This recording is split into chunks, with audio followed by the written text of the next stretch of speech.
This is Darwin doing the orange justice in class. And this is Gunball doing the Shacky note.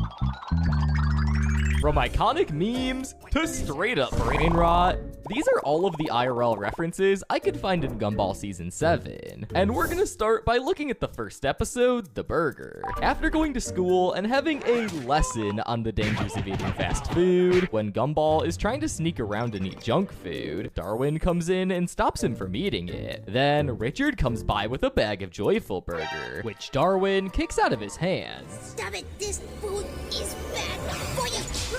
This moment is actually a nod to the anime FLCL, specifically referencing this scene.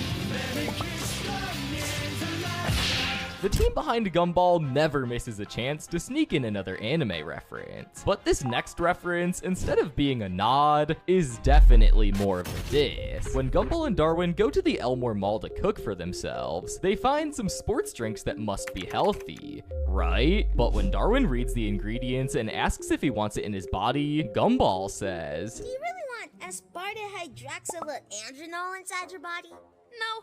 Sounds kind of like the names billionaires give their sons. This would be a reference to Elon Musk and his son, whose name looks like something I would see in my math test. This name, when broken down, has a bunch of meanings. One of the things in there being based off a literal aircraft. So it's no surprise that Gunball would touch on this by making fun of how crazy that name is. After poking fun at Elon Musk and his son, they head towards the checkout, where Larry appears in a rat costume before quickly switching to his uniform. Many of you might think this is a reference to Chuck E. Cheese, which isn't entirely wrong, but it's actually a reference to an older version called Pizza Time Theater, a chain started in the late 1970s by Chuck E. Cheese's founder, which combined arcade games, pizza, and of course, the creepy animatronics. But from the red and yellow hat to the rat costume, and even serving pizza, all to connect the episode's message about unhealthy food and the corrupt businesses in the real world. This actually ties into our final reference in this episode, as Gunball and Darwin face off with Mr. Build-A-Burger, the man behind the brand of Joyful Burger, who sings a theme song that's pretty familiar to Burger King's, with the phrase, "People are dumb, dumb, dumb," being a reference to Whopper, Whopper, Whopper, Whopper, Junior, Double, Triple, Whopper. With the making of this episode being around 2022, and the showrunners going over pretty much every dead trend over the years, it's no surprise that they would include a reference to the king himself. But that's already 4 references, and we're just getting started. Moving on to the episode The Assistant, Nicole meets an AI named Ori, who proves to be quite helpful inside and outside the house. And when they hit Elmore Mall together,